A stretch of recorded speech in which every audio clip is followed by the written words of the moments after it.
Welcome to The Grinder. I'm your host Risty, and today we're going to look at Stardrive. Now, Stardrive is the first title from Zero Sum Games and the newest addition to the 4X genre, which you'd be surprised to know was created by one man who quit lawyering to make games. Now, you've really got to hate the city and love games to consider that kind of move. Now, obviously, he outsourced some of the parts like music and artwork, but the majority of the coding and design was done by one man. By that alone, I'm pretty impressed. I hear you say, what is a 4X game?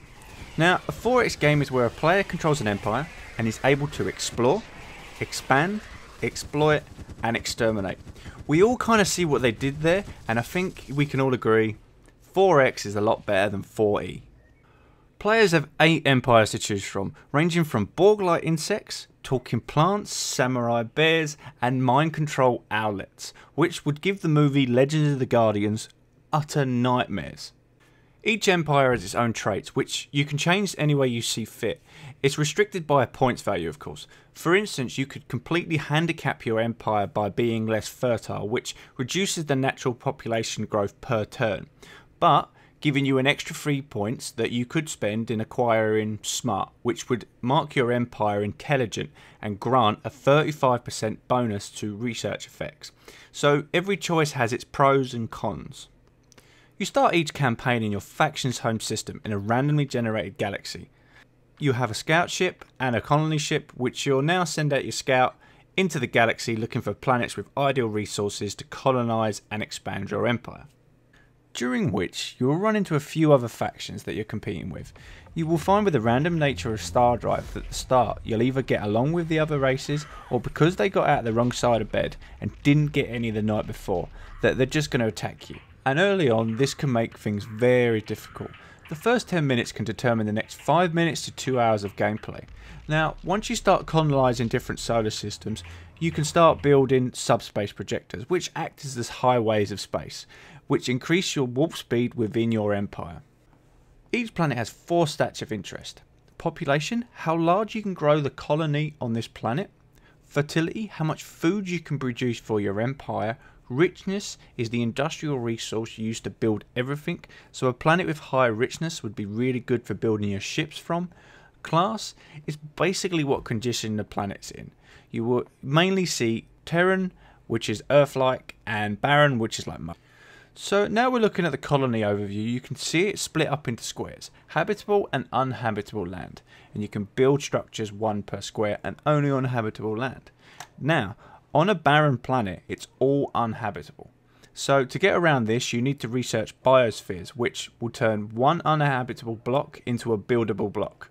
Furthermore, you can, through the text trees, you can unlock terraforming, which will convert a whole planet in one go over a few turns from barren to Terran. Each planet has its own governor, which is manual by default, meaning you assign the labour sliders according to how you want the planet to work. Or you can set the governor to control the planet for you, including buildings.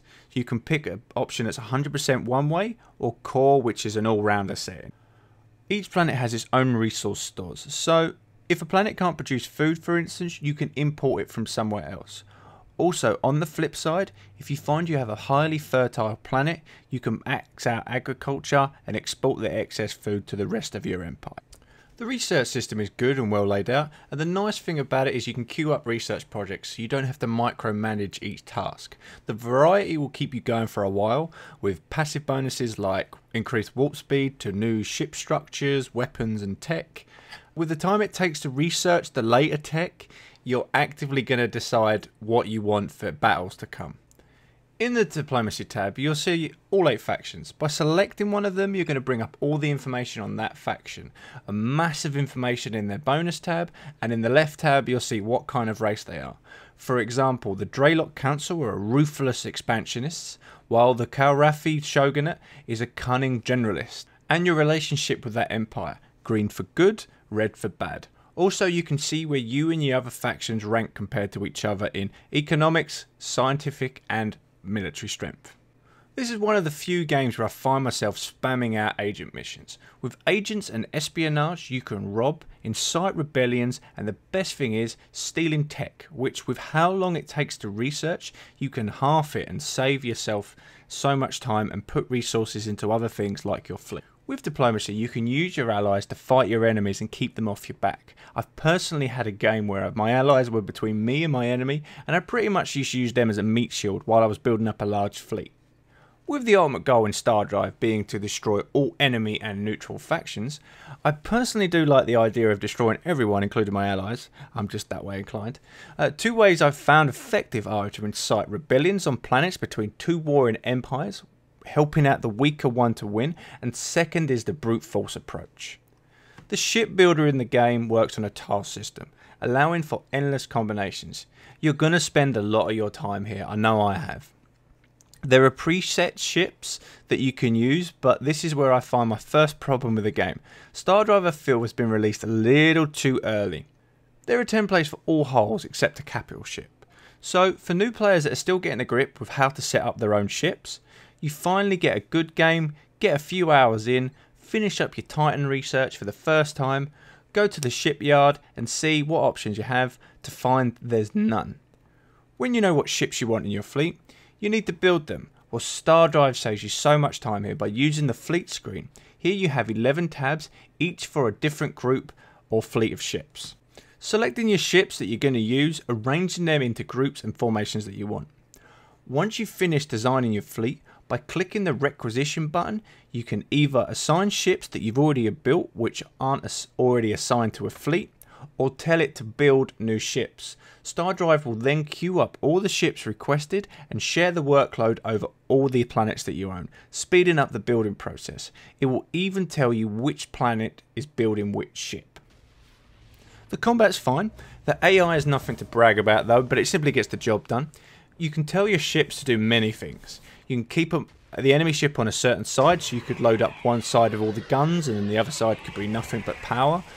Prioritise ships of a certain size, and so forth like that. Now to take a planet you can do it in two ways. Orbital bombardment, either with nukes or chemical weapons, and once the population is dead the planet will then be free to colonise. Or you can land your troops onto the planet's surface where there will begin a turn-based combat system, killing and destroying until there is nothing left on the surface, and then you can colonise yourself. There's still optimisation that needs to be done because once you get a fair way into the game you start taking a large performance hit and frame rate issues, which I'm surprised it launched with. This could be due to a number of things, maybe the amount of ships that have been built by all the empires as there's no limit. So as I've mentioned, the game feels a little unfinished, maybe a few updates can fix that, but all in all though, Stardrive has done the 4X genre justice, as it's full of great features which will keep you engaged for hours. I'm your host Risty, and this has been Stardrive.